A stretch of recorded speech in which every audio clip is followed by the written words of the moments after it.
The air in the room hung thick with tension, suffocating. My gaze flickered over the faces of those who should have been my family, yet felt more like strangers.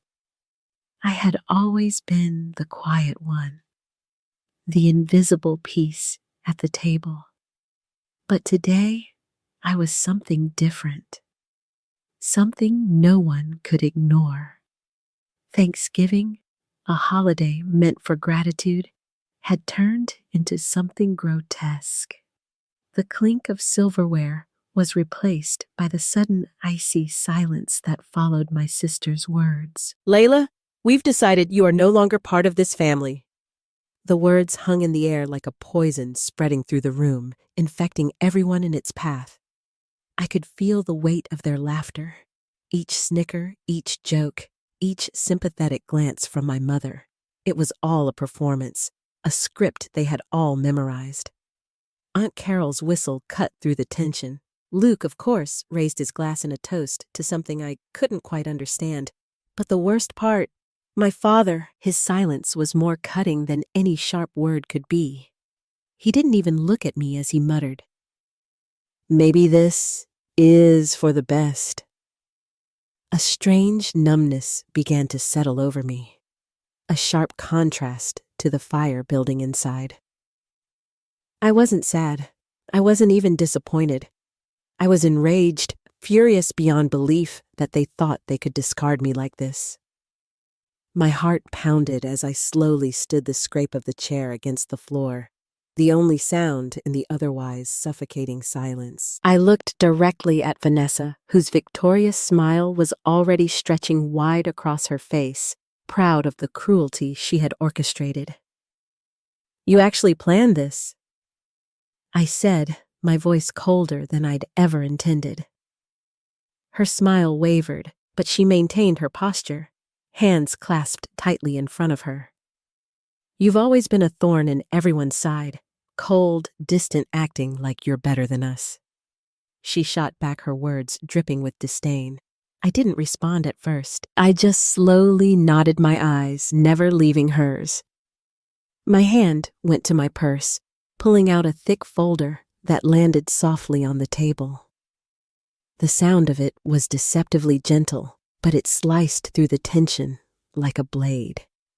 Vanessa's face faltered for a split second. "What's this?"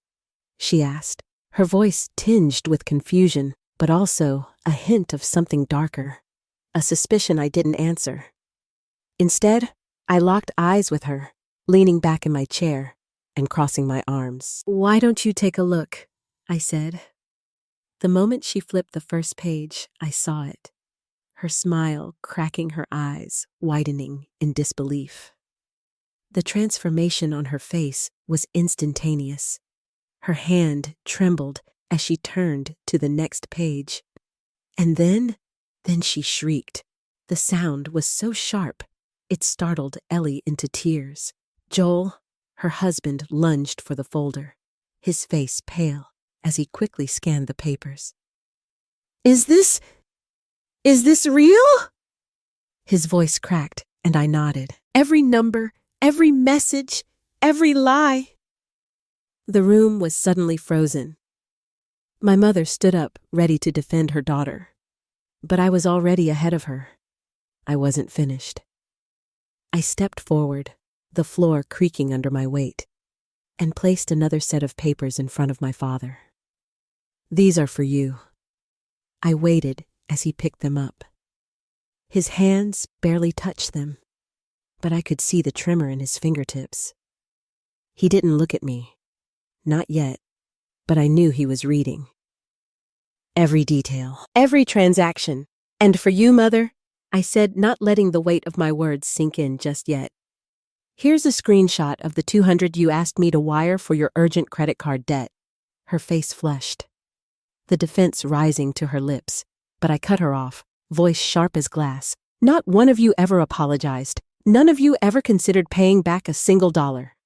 The air in the room buzzed with disbelief, each breath heavy with guilt. The truth had spilled out in front of them, but they wouldn't be able to escape it. Not this time.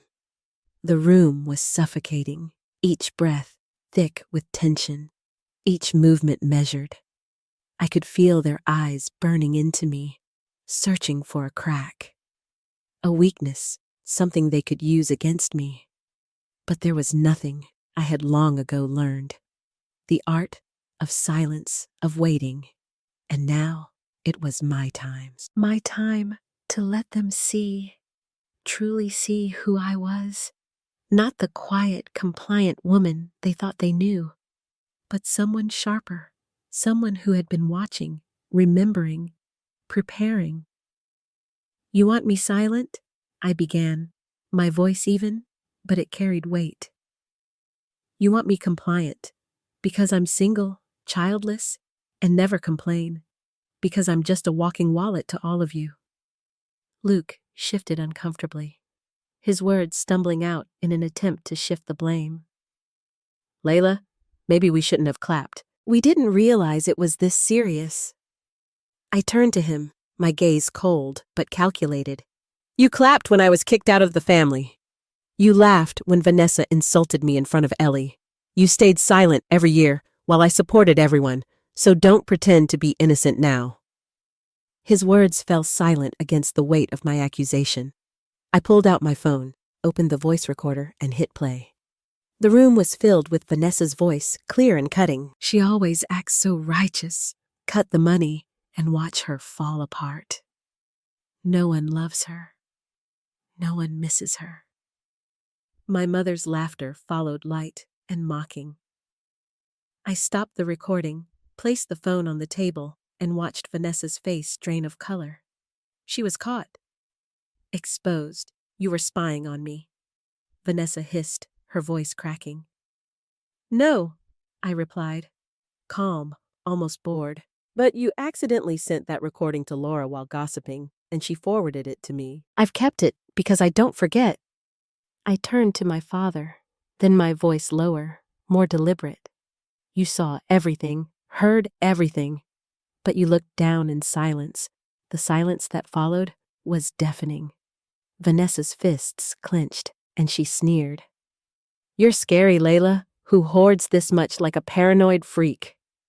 I stepped closer to her, my eyes locking onto hers with a quiet intensity. Someone who's been betrayed too many times learns to remember and prepare. Joel, trying to make sense of the financial summary in front of him, turned the page with hesitation. The number on it was staggering: $64,500. His eyes flickered from the paper to me. "You kept all this because you knew a day like this would come." I nodded, my expression unmoving. "I hoped it wouldn't, but I prepared. Because people who truly love each other don't hold a vote to kick someone out of the family dinner." I returned to my seat, my movements deliberate, controlled. I slipped my coat on, slowly, deliberately. I hadn't ruined their dinner. I had merely shown up with the truth.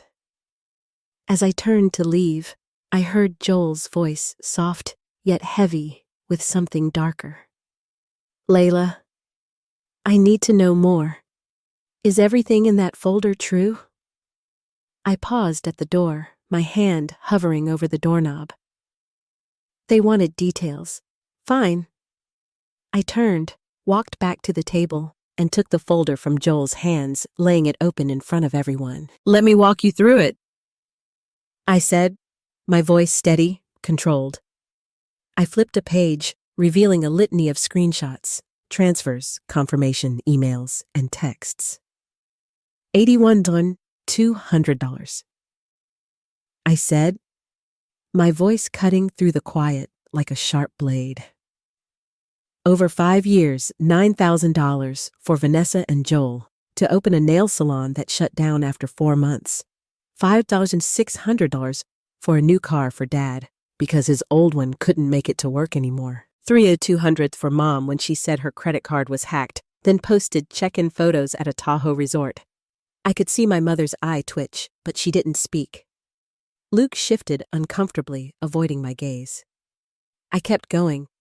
$11,000, $400 for Ellie's medical bills when Joel claimed their insurance was temporarily paused. But later I found out he just forgot to pay the premium. I glanced at Joel as his face turned red, his eyes darting away. And here, I said, flipping to another page. Messenger screenshots. Vanessa sent this to cousin Laura. She's basically a walking ATM. No kids, no husband, no purpose, except making money to prove she's not a failure. The silence that followed was suffocating. I could feel the heat of their shame, their guilt radiating from them. I didn't need to say anything more. The truth was there laid bare for them to see, and they would have to live with it. I turned slowly toward Vanessa, the weight of the moment pressing down on me with suffocating intensity. You sent that to someone who once borrowed $2,000 from me for tuition, I said, my voice steady, almost eerily calm. She forwarded it to me, and I kept it. The room fell completely silent. Every breath, every movement stilled, as if the walls themselves couldn't bear the weight of the truth being laid bare. The ceiling light flickered, as if in sympathy with the tension thickening the air. I turned to my father, locking eyes with him. Remember last April you called me late at night and said Mom urgently needed $2,500 for heart testing? He nodded slightly, the memory flickering in his eyes. At that same moment, I pulled out another invoice and slid it across the table. She was booked at the Fairmont Sonoma for a 3-night wellness spa stay. Paid for with the same card I had just wired money to my mother. She jumped up defensive, her voice shaky but sharp. You're twisting things. I was under so much stress. I needed a break. I needed dignity. I met her gaze, unflinching, and replied, But that never seemed to matter, did it? I didn't shout. I didn't cry. I just stood there in front of the people who once called themselves my family, letting them face what they had refused to see. I flipped to the last page of the folder, a summary table amounts, dates, recipients, reasons, repayment status. The repaid column was a sea of no's. You call me cold and emotionless, I said, my voice still but thick with an underlying fury. But the truth is, I'm the one who kept this house burning for 5 straight years while the rest of you only added weight and judgment. Vanessa squinted, her gaze narrowing, as if trying to find a weakness in my words. You kept all this to get revenge? No, I answered, my voice unshaken. I kept it because I had hope. Hope that someday someone would realize how much I had done. That love isn't just something that exists when I'm footing the bill. I let that sink in before adding, but today, when you stood up and proudly declared that you voted me out, I knew that hope is gone. Joel nodded slowly, his gaze finally shifting from Vanessa to me. For the first time, I saw something resembling clarity in his eyes. Thank you for helping me see everything clearly. I picked up the folder, folded it neatly, and slipped it into my bag. I had made my decision, too. I stood, taking a final, deliberate step toward the door. My mother's voice trembled as she called after me. Layla, you can't do this. I paused my hand on the doorknob, my back still to them. I spoke without anger, just emptiness. I'm not doing anything. I'm just done letting people hurt me.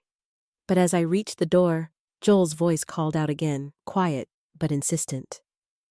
Layla, I need to know more. Is everything in that folder true? I stopped, my hand frozen on the doorknob. I turned, slowly, walked back to the table, and took the folder from Joel. I laid it open in front of everyone, flipping to the next page, each line highlighted with screenshots. Transfers, confirmation emails, texts asking for money ranging from polite to entitled. 81,200? I said, my voice cutting through the silence. Over 5 years, $9,000 for Vanessa and Joel to open a nail salon that shut down after 4 months. $5,600 for a new car for Dad because his old one couldn't make it to work anymore.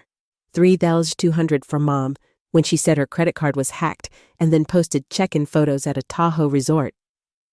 My mother's eye twitched, but she said nothing. Luke's eyes flitted from the papers to his plate, avoiding the truth that was now glaringly present. I kept going. 11, sir. 400 for Ellie's medical bills when Joel claimed their insurance was temporarily paused. But later, I found out he just forgot to pay the premium. Joel's face flushed. He looked away, unable to meet my eyes, unable to face what he had been too blind to see. I flipped to the next page, revealing a messenger screenshot. Vanessa sent this to Laura. She's basically a walking ATM. No kids, no husband, no purpose except making money to prove she's not a failure. The words hung in the air like a weight crushing them all under the truth they could no longer deny. I stood still, feeling the room close in around me. I didn't need to say anything more. The truth had been exposed, and now they would have to deal with it, but it didn't stop there. I turned to Vanessa, and my voice was a slow, deliberate blade. You sent that to someone who once borrowed $2,000 from me for tuition. She forwarded it to me, and I kept it. The room was still, every face frozen in shock, every breath caught in the air. I stepped closer to Vanessa. You think I don't see? That I don't remember? Her face paled, eyes flickering between me, Joel, and my mother, who now looked more like a stranger than a parent. Joel's hand trembled as he held the paper, crumpling it in his fist. Who is Alyssa Green? He asked, his voice barely audible. Vanessa froze. What? She said, her voice tight with panic. Why is her name on the hotel bill? Joel's voice was louder now, demanding answers. Vanessa's jaw clenched. It's a misunderstanding. Just an old classmate. We went on a wellness trip, you know that. But Joel wasn't buying it. 3 nights at the Emerald Coast Hotel. Double room, champagne, 2-person spa package. Sounds like more than just a classmate trip. I stepped forward, pulling another printout from my coat pocket, sliding it into Joel's hands. This is a screenshot of Alyssa's Instagram story from that week. The room matches the hotel's promo, same bed sheets, same balcony view, matching white robes. I let the silence sink in before pulling out one last piece of evidence. And this, I found it on a shared iCloud device. A message you sent to Alyssa. I found it. Joel won't find out. He's too busy running the shop. You are the one I want next to me. The room felt thick. Suffocating. Luke's fork fell from his hand, not noticing the gravy dripping onto his shirt. My mother opened her mouth, but nothing came out. Joel's voice rose, finally breaking through the fog of silence. So, this is what you were doing while telling me I wasn't emotionally supportive enough. Vanessa's voice cracked, her defenses crumbling. It's a misunderstanding. I stepped back, watching her unravel, but I didn't gloat. There was no satisfaction in this. Only sadness. Because as I feared, this was the moment I'd been waiting for, the moment they would finally see me, but too late to make a difference. The truth had been buried for so long, it didn't just sting, it detonated, pulling everything else down with it. The silence that followed was unbearable. The kind of silence that felt like it was scraping against the walls, making the air thick and suffocating. My mother stood up, her voice trembling as if trying to glue together the shattered fragments of a lie. This shouldn't have come out at the dinner table, she said, her voice faltering with what I could only call regret. I met her gaze without flinching. And when you laughed, as they declared I was voted out, that wasn't inappropriate. Her face twisted, and she took a deep breath, as if gathering the fragments of her composure. You don't understand, Layla, she began, but her words were empty. Everyone was under pressure, and I'm the only one who's not allowed to react. I interrupted each word, cutting through the tension. I stayed quiet for all these years. I sent money, I obeyed, I tolerated, but the one time I speak up, I'm the problem. My father remained silent, as he always did. He had never defended me, not once. Even now, his eyes stayed glued to the table, as if pretending nothing was happening. Joel sat back, sinking into his chair, his hands clutching his head. I don't know who I can trust anymore, he murmured, the weight of his confusion palpable. I softened my gaze, my voice quieter now. You still have yourself. I said the words, almost a whisper. That's the first thing I had to learn, too. The room was silent again, but this time it wasn't cold. It wasn't the suffocating silence of before. It was the kind of silence that comes when people finally realize truth can't stay buried forever. Vanessa shot me a glare that could have melted glass. You just wanted to destroy this family, didn't you? You're happy to see us fall apart, aren't you? I shook my head slowly, my expression unyielding. No, I'm just tired of always being the one patching up the damage you all caused. I turned to leave, but this time no one stopped me. I heard the rustling of paper behind me. Joel, his voice barely a whisper, called out. Vanessa, what about the apartment in Austin? I didn't need to stay to hear her answer. I knew now they had to face everything they'd buried for so long. I didn't look back.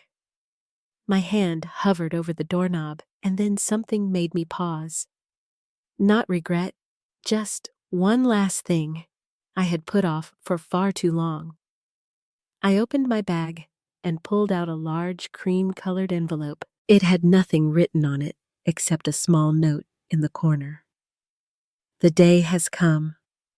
I turned, slowly facing the table again.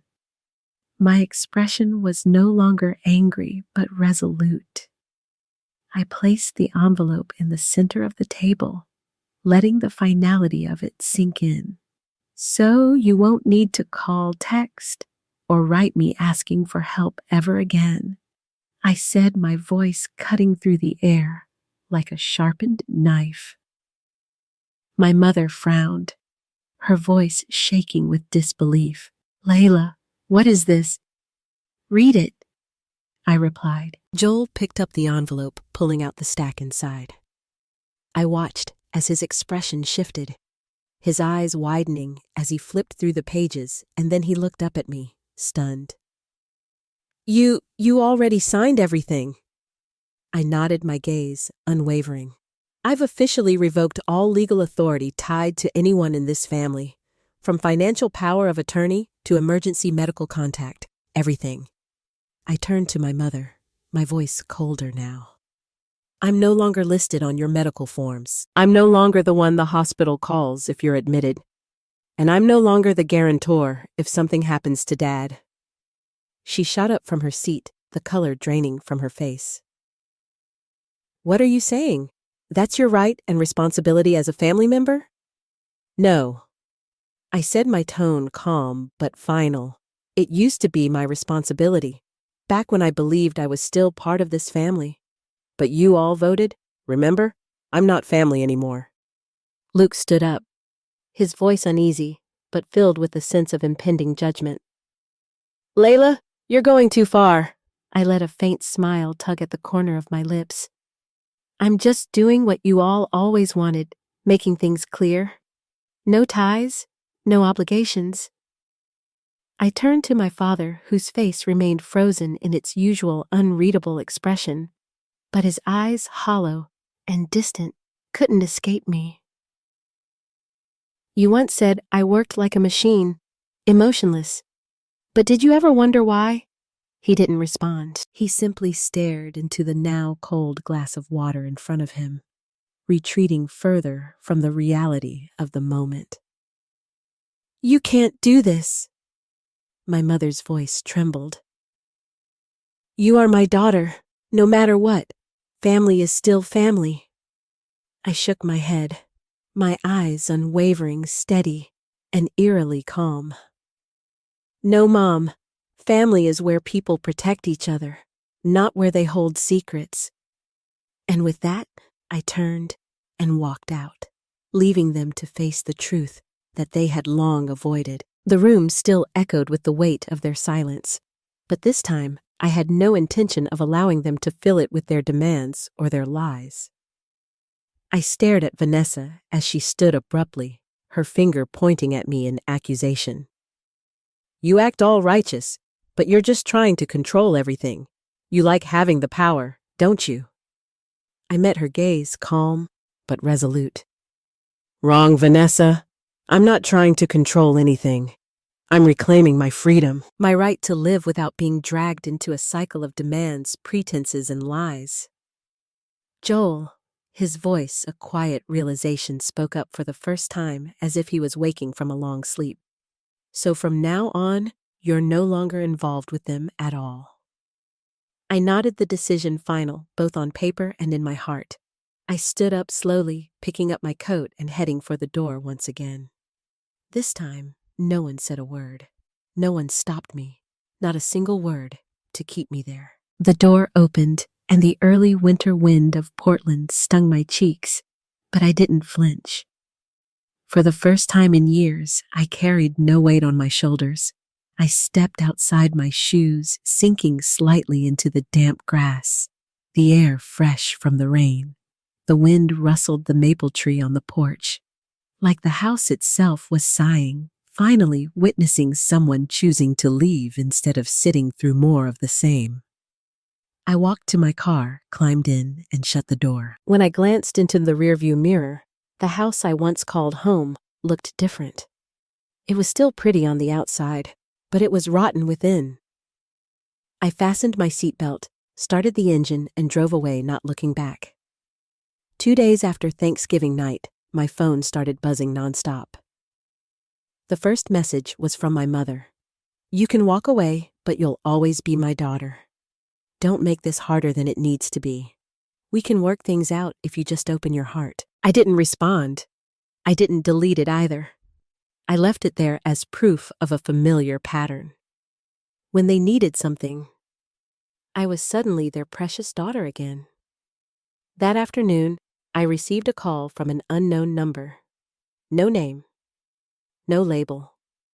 Something told me not to pick up, but curiosity won out. Layla. A man's voice came through, rushed and professional. This has been Joel's attorney. He asked me to inform you that you are the primary witness if his divorce from Vanessa proceeds to court. I paused. He actually filed this morning. Ben added, his voice low. He submitted the entire folder of documents you left behind. I ended the call and stood motionless in my living room. The light was still on from the night before.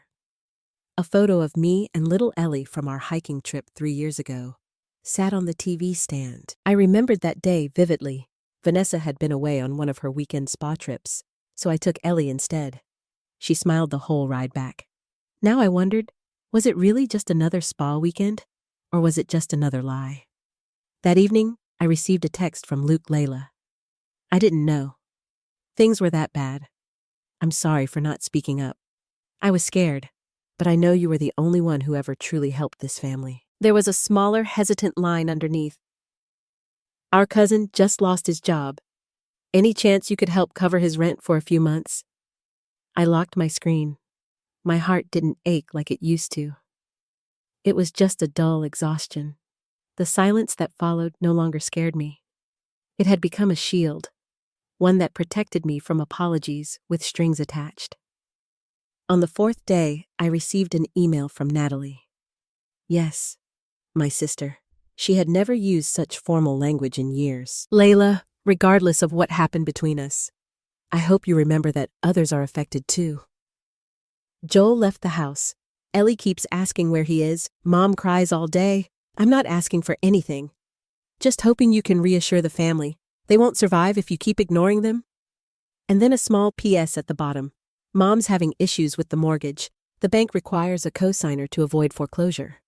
I closed the email without rereading it.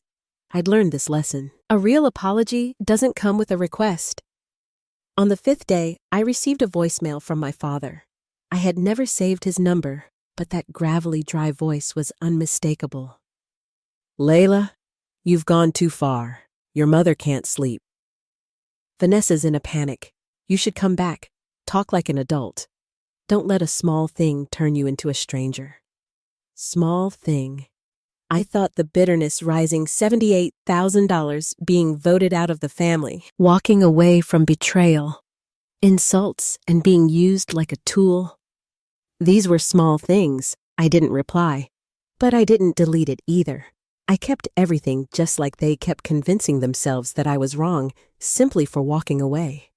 The following week, I received a handwritten letter, no return address, but the familiar flow of my mother's handwriting, unmistakable. 3 pages, blue ink, scrawled with desperation. Page 1 was apologies, the same. Tired refrain, she never meant to hurt me.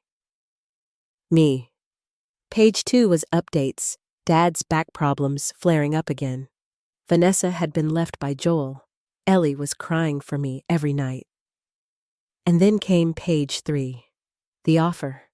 If I helped cover the remaining mortgage, they would transfer the house title to my name so I could feel secure that my money wasn't being wasted. I didn't even hesitate. I set the letter down on the table, stood up, walked straight to the trash bin, and dropped it in without blinking. I understood now. They didn't want me back. They wanted the old version of me. The one who smiled, who said okay to everything, who fulfilled every request without ever asking why. But she was gone. She no longer existed. I moved out on a Monday morning, the crisp and cold sunlight spilling through the windows of my old apartment. No one knew. No goodbyes. No one saw me off. And for the first time in my life, I felt truly at peace. The new city isn't far, about a 3-hour drive from Portland, near a lakeside town in Washington. I didn't choose it for the scenery. I chose it because no one here knows who I am. No one calls me Layla when they need money. No one texts me at midnight with emergencies, followed by bank details. The apartment is smaller, but warm. Wooden beams, big windows that catch the morning light, and a cozy kitchen where I brew my own coffee instead of rushing out with a latte. I started over. Not bitter, just quietly relieved. My old job had drained me, an executive finance role with a 6-figure salary. But it came at the cost of sleepless nights and a life eroded by silent expectations. I resigned as decisively as pulling a long-lodged knife from my chest. Now I work part-time as a financial advisor for a nonprofit that supports single women. No sales quotas, no 11:00 p.m. emails, no one asking, "Can you cover just one more thing?" Just real people with real stories, and me, for the first time in years, feeling useful, not used. I started therapy, not because I broke down, but because I wanted to understand myself better. Dr. Allison. My therapist has gentle eyes and a calm presence, which made it easier than I expected to admit. I used to think if I stopped helping, I had no worth. I started jogging every morning. Each step felt like shedding another layer of pressure. I learned to cook baking for the first time from a recipe I'd bookmarked and ignored for years. I lit candles, not to cover the musty smell of an old apartment, but because I loved the scent. Then one day, I ran into Ava, an old college friend, who had drifted away because I was always tied up with family. She'd seen my name in an article about rebuilding after toxic relationships. We met for afternoon tea, and I didn't expect to laugh that much during a first catch-up after years apart. "Layla," Ava said as we stepped out of the cafe. "You're still kind, but now you know who deserves that kindness." I went home, turned on my computer, and updated my entire emergency contact list. No more Mom. No more Vanessa. I added Eva, not because she needed me, but because I knew she'd show up if I truly needed someone. One Saturday afternoon, while rearranging books on my shelf, I found an old photo of me and Ellie hand in hand on top of a small hill, the wind tossing her hair. I gently touched the frame, a sharp ache in my chest. I still remembered that little girl I just couldn't remember who her mother used to be before she became a stranger. I placed the photo in a wooden box and locked it, not to forget it, but to preserve it. A part of my memory that didn't need to race forward, but didn't need to haunt me either. No more surprise texts, no more midnight calls, no more bills, marked urgent, no more sinking feeling every time the phone buzzed. And strangely, in that silence, I heard my own voice, clearer than ever. I hadn't lost my family. I only lost the people who pretended to be one. Now, I live not to serve anyone, not to prove anything, but simply to be myself. And for the first time in years, when I looked in the mirror, I saw a woman who no longer strained to preserve a version of family that never truly existed. That Christmas, it fell on a snow-white day. I spent it alone in my new apartment. The fireplace casting a soft golden glow. No tree, no festive music. Just the quiet hum of my own heart finally at peace. The stillness of my new life wrapped around me like a warm blanket. No sighs from my mother, no judging glances from Vanessa, no urgent calls from Dad claiming his car had died on the freeway. I drank hot cocoa, read an old novel, and for the first time in years, I didn't feel lonely.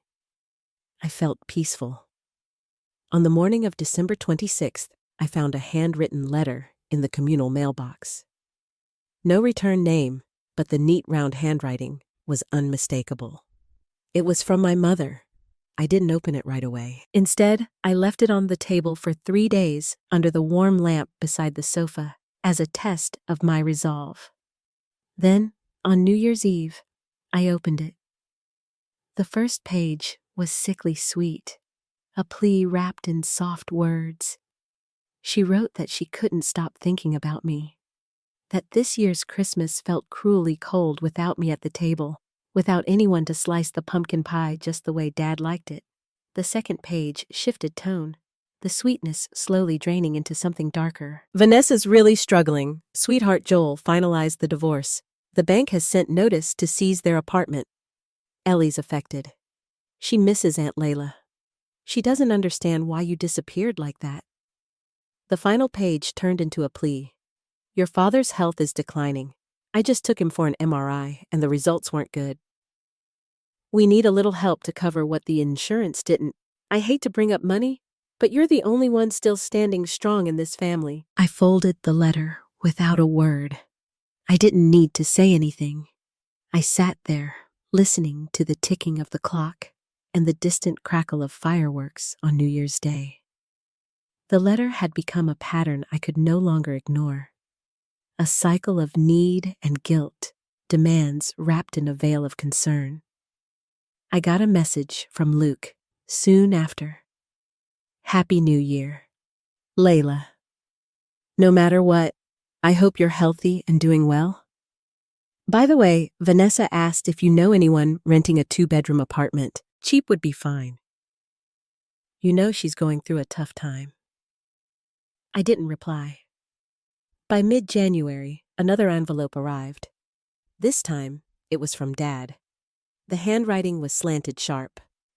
Layla, no greeting, no well wishes, just straight to the point. We're refinancing the house. Your mother tried negotiating, but the bank needs a cosigner. If you agree, you'd only need to sign. No payments required. We'll keep the house, and no one will have to move. Please. At the bottom, he added, no matter what, you're still blood. Don't let anger lead to something irreversible. I folded the letter and placed it beside my mother's. I didn't tear it. I didn't toss it. I just left it there. On Valentine's Day, I received a box with no sender. Inside was a candle, the exact scent I used to buy myself every year. A small card accompanied it. Aunt Layla, I miss the smell of your room. Do you still use candles? I know you're mad at Mom and Grandma, but I still remember you. I still want your pancakes again. Love. Louis. I sat there for an hour, the candle unlit, the card untouched. My eyes locked on the handwriting of an 8-year-old who couldn't understand grown-up pain.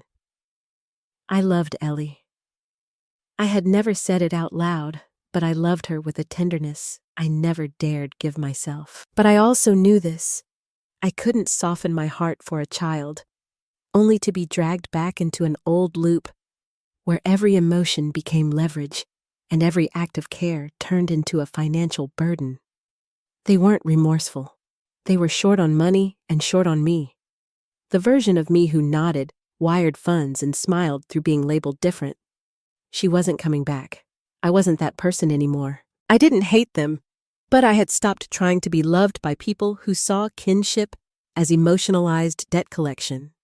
I picked up the candle, turned it gently in my hands, then placed it back in the box, sealed it, and mailed it to the old address, along with a note.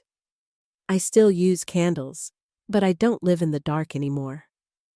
In March, I got a call from an unknown number while watering my balcony plants. I let it ring until the end, then silenced it, not because I was afraid, but because I no longer felt obligated to listen. That afternoon, I took my usual walk around Cedar Lake, the cool air filling my lungs, and for the first time, I felt the weight of my choices, not as a burden, but as a freedom I had never known before. The sky was pale blue, the breeze cool, and the water mirrored a sky untouched by clouds. A group of children played at the hill's edge, their laughter ringing through the air like the childhood I once thought I never had. I sat on my usual bench beside an elderly woman, her silver hair reflecting the gentle sunlight. She nodded at me, then looked out over the lake. "I see you sitting here often," she said, her voice low and warm. "Looks like you're learning how to breathe again." I laughed softly. "Yeah, I used to think I was breathing fine. Turns out I was just holding my breath for years, trying to be who others wanted." She didn't ask more. She didn't need to. She simply nodded and said, "Then keep that air. Don't let anyone steal it again." I didn't need strangers to understand my story. Sometimes a warm gaze was healing enough, and in that moment, I knew I was nearing the end of one journey and the beginning of a brand new chapter. A few weeks later, I received an invitation to speak at a small seminar on mental health and financial independence for women. The organizer had read my anonymous essay online, the one I thought no one would care about, but it turned out that truth spreads further than I imagined I accepted. And the talk was held in a small library hall. No stage lights, no fancy chairs, just around 30 women, some with babies in arms, others with notebooks listening intently as I shared my story. The forgotten transfers, the fake hugs under dinner tables, and the scariest decision of my life, leaving people I shared DNA with just to save myself. When I finished, a young woman stood up, her eyes glossy. "I thought I was the only one who ever felt like this," she said. "Thank you for saying out loud what I never dared to." I stepped down and hugged her, and for the first time I understood what it meant to give without being taken. From that night, I walked home past the little bakery where the owner remembered my favorite pastry. After just one visit, I picked up a slice of cinnamon apple pie, then strolled down the short street to my apartment. The late spring breeze carried hints of flowers and soft acoustic music from the cafe on the corner. I opened the door, flipped on the lights, and the room filled with peace. No phone ringing with demands, no emails marked urgent, no one blaming me for changing. I sat on the floor beside my new bookshelf where I'd neatly stored the old letters in a tin box. I didn't burn them. I didn't throw them out. I kept them. The way people keep relics, not to remember, but to never return. I used to think freedom meant being accepted by family. Now I know true freedom is walking away from people who only call you family when they need saving. I no longer live to please others. I live to feel peace when I rest my head each night without any unsaid apologies or unpaid debts. I live to laugh loudly, when I want cry quietly, when I need and breathe deep and long without fearing abandonment. I live not to prove anything anymore. I live because I deserve to fully. And if you ask whether I regret it, I'd say I only regret not letting go sooner. Layla's story is a powerful reminder that blood ties are not an excuse to exploit, belittle, or use someone as a means to an end. Sometimes true freedom doesn't come from holding on to family. It comes from having the courage to walk away from those who only wear that label. Layla didn't choose to be cold. She chose to be kind to herself, and the moment she set her boundaries, she began living a life that was finally hers, peaceful, meaningful, and unapologetically free. What do you think about Layla's choice? Was she too firm, or was it the only way to protect her peace?